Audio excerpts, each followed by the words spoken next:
Dahil nga po mga idol, marami para namang mga fans at analyst ang naboring sa All-Star Weekend, dapat na nga daw itong dagdagan ng one-on-one na tournament. Yan naman ang ating unang aalamin at unang storya na sasamahan ko na rin ang balitang posible ngang huling taon na ni Klay Thompson sa Golden State Warriors at ang naging bakbakan sa All-Star Game ngayong araw sa pagitan ng East All-Star at West All-Star. Kaya mga idol, tara, simulan na natin to.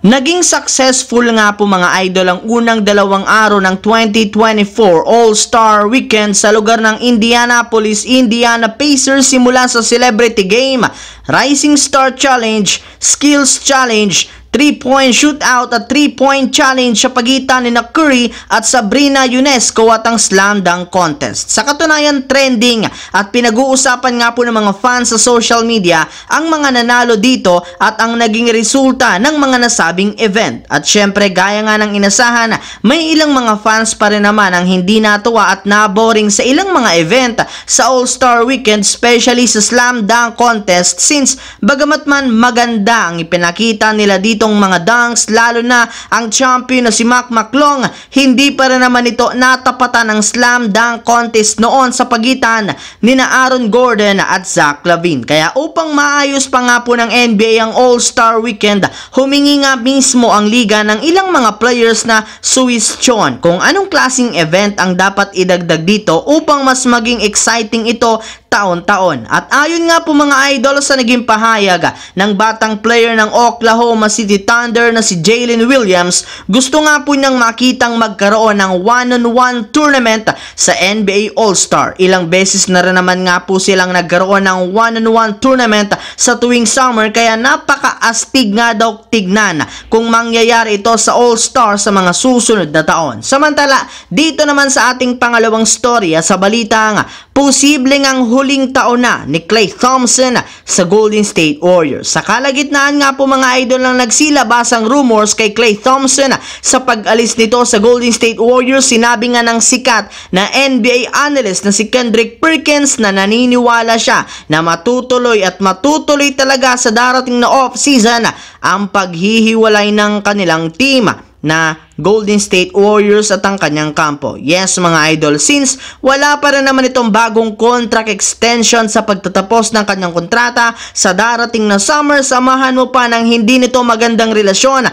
kay Coach Steve Kerr, nangangamoy na nga na huling taon na ito ni Klay Thompson at maaari nga po siyang lumipat ng ibang kupunan na magtitiwala sa kanyang kakayahan. Habang dumiretso naman tayo sa ating huling storya dito sa naging bakbakan sa All-Star Game ngayong araw sa pagitan ng East All-Star at West All-Star. Bago pa man nga po mga idol pumasok si LeBron James sa kanyang 20th appearance sa NBA All-Star, nabigyan muna nga ito ng pagkakataon na linawin ang lumabas na trade rumors patungkol sa paglipat nito at pagkuha sa kanya ng Golden State Warriors. Ayon nga po sa naging pahayag nito sa media at sa kanyang interview, hindi rin naman nga po niya alam patungkol dito, nalaman na lamang nga po niya ito nang sabihin sa kanya ng mga malalapit sa kanya. Pero kung siya nga daw po ang tatanungin, masaya rin naman siya na maging parte ng Lakers sa nakalipas na 6 na taon. As of now, committed pa rin naman siya sa kanilang kupunan at inaasahan nga po niya na wala ditong magbabago. And yes mga idol, tama ang inyong narinig,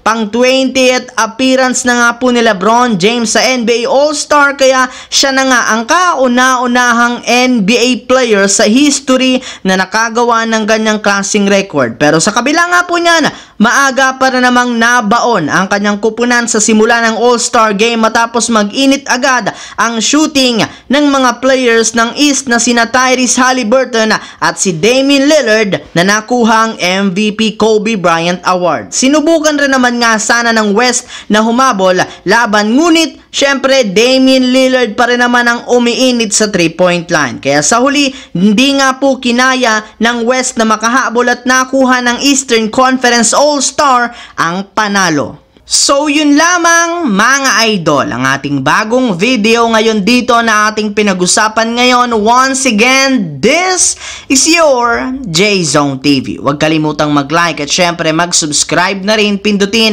ang notification bell sa akin channel para lagi kayo maging updated sa mga videos na pinapalabas ko. Isang malaking shoutout sa lahat mga idol. Thanks for watching.